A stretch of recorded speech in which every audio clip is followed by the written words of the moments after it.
എല്ലാവരും എന്നോടെല്ലാം മറച്ചു വെക്കുകയായിരുന്നില്ല, ഇനി ആരും ഒന്നും പറയണ്ട എന്നൊക്കെ പറഞ്ഞ് സേതു വയലന്റ് ആവുകയാണ്. അപ്പോൾ ഭരത് വന്ന് ചോദിക്കുക, എന്താ ഭാവന ഇതിന് മാത്രമേ പ്രശ്നം ഇവിടെ ഉണ്ടായത്? അത് ഭരത്തെ, ഭാനുവിന്റെ ആ വീഡിയോ അല്ലേ, അത് സേതുവിനും കണ്ടതാണ് പ്രശ്നമായത്. നമ്മൾ മനഃപൂർവ്വം സേതുവിനോട് മറച്ചു വെച്ചിരിക്കുകയാണെന്നാണ് വിചാരിച്ചിരിക്കുന്നത് എന്ന് പറയാണ്. അപ്പോൾ മായം പറയുന്നുണ്ട്, ഭാവന ഞാൻ ഈ വീട്ടിലുണ്ടായിരുന്നില്ലേ, എന്നിട്ട് എന്നോടൊരു വാക്കും ഇനിയും പറഞ്ഞില്ലല്ലോ.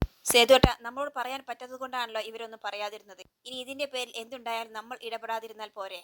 അപ്പോൾ സേതു പറയുന്നുണ്ട്, എന്നോട് അറിയിക്കാതെയാണ് ഇവിടെ ഓരോരുത്തർ ഓരോന്ന് ചെയ്തു കൂട്ടുന്നത്. അപ്പോൾ ഭാവന പറയും, സേതുവേട്ടൻ എന്താ മനസ്സിലാക്കാത്തത്? ഇവിടെ ഒരു പ്രശ്നം നിന്ന് മറ്റൊരു പ്രശ്നം ഉണ്ടാവാതിരിക്കാൻ വേണ്ടിയിട്ടാണ് എല്ലാവരും ഈ കാര്യം മറച്ചു പിടിച്ചത്. ഇനിയും ഞാൻ പറയുന്നത് വിശ്വാസമായിട്ടില്ലെങ്കിൽ അത് വേണ്ട. ഭാനുവിന് സംഭവിച്ചത് എന്താണെന്ന് എനിക്ക് വ്യക്തമായിട്ട് അറിയാം. അപ്പോൾ ഭരത്തും പറയുന്നുണ്ട്, വിടേച്ചി, സേതുവേട്ടൻ അപ്പോഴത്തെ ദേഷ്യത്തിൽ അങ്ങനെയൊക്കെ ചെയ്തു പോയതാണ്. അത് ഇങ്ങനെയൊക്കെ ചെയ്യണോ, തല്ലി കൊല്ലണോ അവളെ എന്നൊക്കെ ചോദിച്ചുകൊണ്ട് ഗായത്രി പറയാൻ. അല്ലെങ്കിലും അവൻ ഏത് കാര്യത്തിലും ക്ഷമ കാണിക്കുന്നത് എന്നൊക്കെ ചോദിക്കാൻ. ഓഹോ, ഇപ്പോൾ എനിക്കായല്ലേ കുറ്റം, ഞാൻ എന്ത് പറഞ്ഞാലും അത് പ്രശ്നം, ഇത് അമ്മ തന്നെ പറയണം എന്നൊക്കെ സേതു പറയാൻ. അപ്പോൾ ഭാവന, സേതുവേട്ട അങ്ങനെയല്ല, ഞാൻ പറയുന്നത് കേൾക്ക് എന്നൊക്കെ പറയുന്നത്, എനിക്ക് ആരും എന്ത് പറയുന്നത് കേൾക്കേണ്ട എന്ന് പറയട്ടെ സേതു. വാ സേതുവേട്ട, അകത്തേക്ക് പോവാം എന്ന് പറഞ്ഞുകൊണ്ട് മായ സേതുവിനെയും വിളിച്ചുകൊണ്ട് റൂമിലേക്ക് പോവാൻ കേട്ടോ. പിന്നീട് ഭരത്തും അവിടെ നിന്ന് പോകുന്നുണ്ട്. അപ്പോൾ ഗായത്രി പറയുന്നുണ്ട്, ഭാവന, ഈ ഭാവനയെ വിളിച്ചുകൊണ്ട് അകത്തേക്ക് കൊണ്ടുപോ എന്ന് പറയാൻ. അങ്ങനെ ഭാനുവിനെ വിളിച്ചുകൊണ്ട് അവളുടെ റൂമിൽ കൊണ്ടുവന്ന് ഇരുത്തുകയാണ് കേട്ടോ ഭാവന. ബെഡിലിരിക്കുന്ന ഭാനു ചോദിക്കുന്നുണ്ട്, എന്നെ ഇങ്ങനെ തല്ലാൻ മാത്രം ഞാൻ എന്ത് തെറ്റാണ് ചേച്ചി ചെയ്തത്? ഞാൻ എല്ലാ കാര്യം പറഞ്ഞതല്ലേ. എനിക്ക് മതിയായി ചേച്ചി, എല്ലാം മതിയായി. ഇനിയും ചെറിയ കൊച്ചുകുട്ടികളെ പോലെ എന്നെ തല്ലാൻ ഞാൻ നിന്നു കൊടുക്കില്ല എന്നൊക്കെ പറയാം. അപ്പോഴാണ് ഭരത് അവിടേക്ക് വരുന്നത്. വളരെ കുറച്ച് ഫോളോവേഴ്സ് ഉള്ള ഒരു ചാനലിൽ നിന്നാണ് വീഡിയോ അപ്ലോഡ് ചെയ്തിരിക്കുന്നത്. അതുകൊണ്ട് പേടിക്കാനൊന്നുമില്ല എന്ന് പറയാൻ. അപ്പോൾ സൂര്യൻ പറയുന്നുണ്ട്, ഇന്നലെ രാത്രിയിലായതുകൊണ്ട് ആരുടെ കയ്യിലൊന്നും അധികം എത്തിയിട്ടുണ്ടാകില്ല. അപ്പോൾ ഭാനു പറയാണ്, ഇത് ആരാണ് ചെയ്തതെന്ന് എനിക്കറിയണം ഭരത്തേട്ട. അപ്പോൾ ഭരത് ചോദിക്കുന്നതിന്, വെറുതെ പബ്ലിക്കിനെ അറിയിക്കണോ ഭാനു? ഭരത്തേട്ടൻ ചെയ്യാൻ പറ്റുന്ന എന്താ വെച്ചാൽ ചെയ്യും. എനിക്ക് ഇതിന്റെ പേരിൽ കോടതിയിൽ കയറേണ്ടി വന്നാലും എനിക്കൊരു പ്രശ്നവുമില്ല എന്ന് പറയാൻ കേട്ടോ ഭാനു. എങ്ങനെയായാലും എന്നെ ചതിച്ചവരെ എനിക്ക് കണ്ടുപിടിച്ചേ പറ്റൂ. അപ്പോൾ ഭരത് പറയുന്നത്, അങ്ങനെയാണെങ്കിൽ ഞാൻ ACP മാഡത്തോടൊന്ന് സംസാരിക്കാം ചേച്ചി. മാഡത്തിന് ഇപ്പോൾ വലിയ കാര്യമാണ്, സ്വന്തം സഹോദരിയെ പോലും അറസ്റ്റ് ചെയ്തവനല്ലേ. അപ്പോൾ ഭാവന പറയും, നീ ഇനി അതും വിട്ടില്ലേ ഭരത്തെ, അതൊക്കെ കഴിഞ്ഞ കാര്യമല്ലേ, അതൊക്കെ നമുക്ക് എല്ലാവർക്കും അറിയാവുന്നതല്ലേ. സൂര്യ പറയുന്നത്, അങ്ങനെയാണെങ്കിൽ നമുക്ക് അർജുനോടും കൂടി കാര്യങ്ങളൊന്ന് സംസാരിക്കും, അവനാവുമ്പോൾ ACP മാഡത്തൊക്കെ കൂടുതൽ അറിയാവുന്നതല്ലേ. അത് മതി സൂര്യേട്ട എന്ന് ഭരത്തും പറയാൻ. പിന്നീട് സൂര്യ പറയുന്നത്, ഭാവന എന്തായാലും ജയേഷിനെ വിളിച്ച് സംസാരിക്കണം, അവനിതിൽ എന്തെങ്കിലും പങ്കുണ്ടോ എന്ന് അവന്റെ സംസാരത്തിൽ നിന്ന് അറിയാമല്ലോ. അപ്പോൾ ഭാവന പറയുന്നത്, ജയേഷ് എന്തായാലും ഇങ്ങനെ അത് ചെയ്യില്ല ചേച്ചി, നീ എന്തായാലും ഇവിടെ ഇരിക്കെ, ഞാനൊന്ന് വിളിക്കട്ടെ എന്ന് പറഞ്ഞിട്ട് ഭാവന പുറത്തേക്ക് പോവാണ്. കൂടെ തന്നെ സൂര്യൻ പോവാൻ കേട്ടോ. ശേഷം ഭാനു ബെഡിൽ കിടന്ന് കരയാണ്. ശേഷം കാണിക്കുന്നത് ഭാവന മുറ്റത്തേക്ക് ഇറങ്ങിയിട്ട് ജയേഷിനെ ഫോണിൽ വിളിക്കാൻ കേട്ടോ. എന്നിട്ട് ചോദിക്കുന്നുണ്ട്, ജയേഷ് എന്താ നിന്റെ ഉദ്ദേശം? ജയേഷ് പറയുന്നുണ്ട്, എന്താ ചേച്ചി, ഞങ്ങളുടെ വീഡിയോ സോഷ്യൽ മീഡിയയിൽ വന്നതാണോ? അപ്പോൾ ഭാവൻ ചോദിക്കുന്നുണ്ട്, അപ്പോൾ നീ എല്ലാം കണ്ട് ആസ്വദിച്ചിരിക്കുവായിരുന്നല്ലേ? എന്താ ചേച്ചി ഈ പറയുന്നത്? ഞാൻ ഇന്നലെ രാത്രി ഒരു പോളെ കണ്ണടച്ചിട്ടില്ല. ഇത് ആരാണ് ചെയ്തതെന്നോ എന്തിനാണ് ചെയ്തതെന്നും അറിയാതെ ഞാൻ ആ കൺഫ്യൂസ്ഡ് ആയി ഇരിക്കുകയാണ്. ഭാനുവിനെ പേടിച്ചിട്ടാണ് ഞാൻ വിളിച്ചൊന്നും പറയാത്തത്. അപ്പോൾ ഭാവന ചോദിക്കണം, അപ്പോൾ ജയേഷ് ഇതിൽ പങ്കില്ല എന്നാണോ പറയുന്നത്? എന്താ ചേച്ചി ഇത്, ഞാനും ആ വീഡിയോയിൽ ഉള്ളതല്ലേ എന്ന് ചോദിച്ചു. അപ്പോഴേക്ക് സൂര്യൻ അവിടെ വരുന്നുണ്ട്. അങ്ങനെ ഭാവന ലൗഡിലിടുകയാണ് കേട്ടോ. എന്റെ ഭാവി ഞാൻ തന്നെ നശിപ്പിക്കുമോ എന്ന് ചോദിക്കാൻ. പിന്നെ ഇതാരാണ് ചെയ്തതെന്ന് നിനക്കറിയില്ലേ എന്ന് ചോദിക്കുന്നുണ്ട് ഭാവൻ. ഇല്ല ചേച്ചി, ഇത് ആ ഹോട്ടലിൽ നിന്നുള്ള CCTV ഫുട്ടേജാണ്. ഒരു പക്ഷേ അതിന്റെ റീച്ചിന് വേണ്ടി അവർ തന്നെ ഇനി ചെയ്തതായിരിക്കുമോ എന്നൊക്കെ ചോദിക്കുകയാണ്. അങ്ങനെ അതിനെക്കുറിച്ച് ഭാവന സംസാരിക്കുന്നുണ്ട്. പക്ഷെ ജയേഷ് അവൻ എല്ലാം ചെയ്തു തന്നിട്ട് പറയാൻ.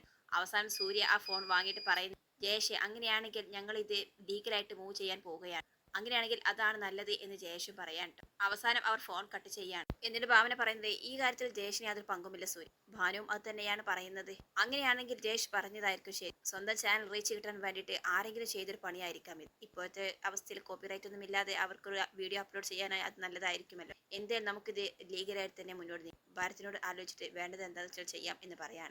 അങ്ങനെ ഭാവനയും അത് സമ്മതിക്കാൻ കേട്ടോ. പിന്നീട് ഭാവന പറയുന്നത്, എന്തായാലും ഞാൻ സേതുവേട്ടനെ ഒന്ന് കാണും. ഇപ്പോഴത്തെ അവസ്ഥയിൽ സേതുവേട്ടനെ കാണണോ എന്ന് ചോദിക്കുന്നുണ്ട് സൂര്യ. വേണം, കാര്യങ്ങൾ സ്വന്തമായിട്ട് ഒറ്റയ്ക്ക് സംസാരിച്ചെങ്കിലേ അതിനൊക്കെ ഒരു തീരുമാനം ഉണ്ടാവുകയുള്ളൂ. ഇപ്പോൾ തന്നെ സംസാരിക്കണം, എങ്കിലേ തെറ്റിദ്ധാരണ മാറിക്കിട്ടുകയുള്ളൂ എന്ന് പറഞ്ഞിട്ട് ഭാവന അകത്തേക്ക് പോവാണ്. അങ്ങനെ സേതുവിന്റെ റൂമാണ് കാണിക്കുന്നത്. അവിടെ സേതു മായയുമായിട്ട് ഭയങ്കര ചർച്ചയിലാണ്. മായ പറയുന്നുണ്ട്, ഭാമയുടെ കാര്യത്തിലും ഇങ്ങനെ തന്നെയായിരുന്നു, മായയോ അമ്മയോ എന്നോടൊന്നും പറഞ്ഞില്ല. അവസാനം ഞാൻ അറിയുന്ന ഒരു ഘട്ടം വന്നപ്പോഴാണ് എല്ലാം തുറന്നു പറഞ്ഞത്. എന്നോട് പറഞ്ഞാൽ എന്താ സേതുവേട്ടാ, ഞാൻ എന്താ നാട്ടുകാരോട് തുറന്നു പറയാൻ പോവുകയാണ്. എനിക്കും ചില സംശയങ്ങളൊക്കെ തോന്നിയതാണ്, പക്ഷെ ഞാൻ അതൊന്നും ചോദിക്കാൻ പോയില്ല. ആ സമയത്ത് ഭാവന പുറത്തു വരികയാണ്. അവൾ ഈ സംസാരമെല്ലാം കേൾക്കാൻ ഇടയാവുകയാണ്. അപ്പോൾ സേതു പറയുന്നത്, ഇനി ഞാനായിട്ട് ഭാനുവിന്റെ കാര്യത്തിൽ ഇടപെടാൻ പോകുന്നില്ല, വെറുതെ ഞാനെന്തിനാ എല്ലാവരും ശത്രുവാവുന്നത് എന്ന് പറയാണ്. അപ്പോൾ മായയും പറയുന്നത്, അത് തന്നെയാണ് സേതുയുടെ ശരി. കഴിയുന്നതും അമ്മയുടെ സ്വത്തിൽ നിന്ന് നമ്മുടെ ഷെയർ വാങ്ങിച്ച് നമുക്ക് എങ്ങോട്ടെങ്കിലും പോകാം, ഇനിയുള്ള കാലം അതാണ് നല്ലത് എന്ന് പറയാണ്. അപ്പോൾ സേതു പറയുന്നത്, ഞാനും അത് തന്നെയാണ് ആലോചിച്ചത്. അങ്ങനെയാണെങ്കിൽ ഇപ്പോൾ ഉള്ള സ്നേഹം നിലനിർത്തുകയും ചെയ്യാം. എന്തായാലും അമ്മയുടെ ഷെയർ എന്താ ചെയ്യുന്നത് നോക്കാം, അതിനനുസരിച്ച് തീരുമാനമെടുക്കാം എന്ന് സേതു പറയാൻ. അപ്പോൾ മായ പറയുന്നത്, അത് അമ്മ എന്തായാലും ഭാവനയ്ക്ക് തന്നെയായിരിക്കും കൊടുക്കുക.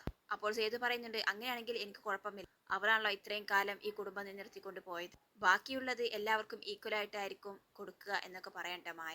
അങ്ങനെ അവർ പറയുന്നുണ്ട്, എന്തായാലും കിട്ടിയ ഉടനെ തന്നെ നമുക്ക് ആ വീട് വാങ്ങി വെക്കാം, ഇനി അതുപോലത്തെ ഒരു വീട് കണ്ടു കിട്ടാൻ ബുദ്ധിമുട്ടാണ്, എന്നിട്ട് എത്രയും പെട്ടെന്ന് അവിടേക്ക് മാറണം. അങ്ങനെ ഓരോ കാര്യങ്ങൾ സംസാരിക്കാൻ കേട്ടോ സേതുവും മായും കൂടി. എല്ലാം കേൾക്കുമ്പോൾ ഭാവനക്ക് ആകെ വിഷമാകാം. അവൾ അവിടെ നിന്ന് പോവാൻ കേട്ടോ.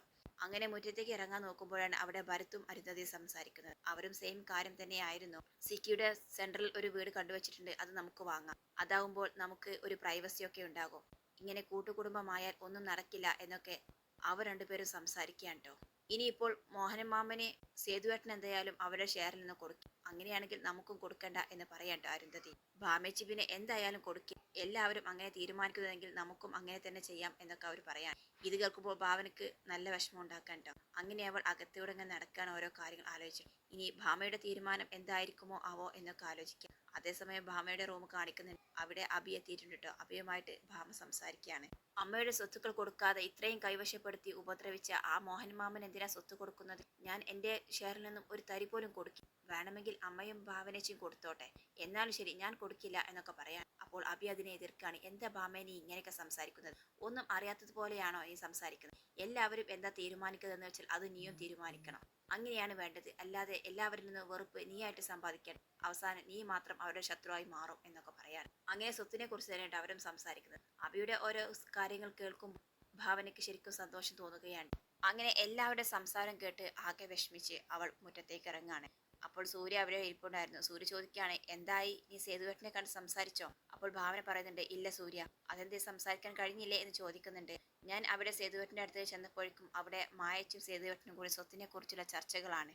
എല്ലാവർക്കും ഇപ്പോൾ സ്വത്ത് എന്ന ചിന്ത മാത്രമേ ഉള്ളൂ സൂര്യ. ഇവരൊക്കെ ആകെ മാറിപ്പോയി. എല്ലാവർക്കും അവനവന്റെ ഷെയർ കിട്ടിയാൽ അതുമായിട്ട് ഇവിടെ നിന്ന് സ്ഥലം വിടാം എന്ന ഒരൊറ്റ ചിന്തയേ ഉള്ളൂ. അത് ഭരത്തായാലും ഭാമയായാലും സേതുവേട്ടനായാലും അതെ എന്നൊക്കെ പറയാണ്. എന്താ പറ്റിയത് എല്ലാവർക്കും എങ്ങനെ ഇങ്ങനെ ചിന്തിക്കാൻ തോന്നുന്നു എന്നൊക്കെ പറയാൻ. അവസാനം അമ്മയും ഭാനുവും മാത്രമേ ഇവിടെ കാണൂ എന്നൊക്കെ പറയും. പക്ഷെ ഇതിങ്ങനെ വിട്ടുകൊടുക്കാൻ പറ്റില്ല, എന്തെങ്കിലും ഒരു തീരുമാനം എടുത്തിട്ട് ഈ ഒരു പ്രശ്നത്തിൽ നിന്നും ഈ വീടിനെ രക്ഷിക്കണം എന്ന് പറയാണ്. അതിന് ഇനി ഞാൻ വിചാരിച്ചിട്ട് കാര്യമില്ല, അമ്മ തന്നെ വിചാരിക്കണം എന്ന് പറയാൻ കേട്ടോ ഭാവന. ആന്റി എന്ത് ചെയ്യാനാ എന്ന് സൂര്യ ചോദിക്കുന്നുണ്ട്.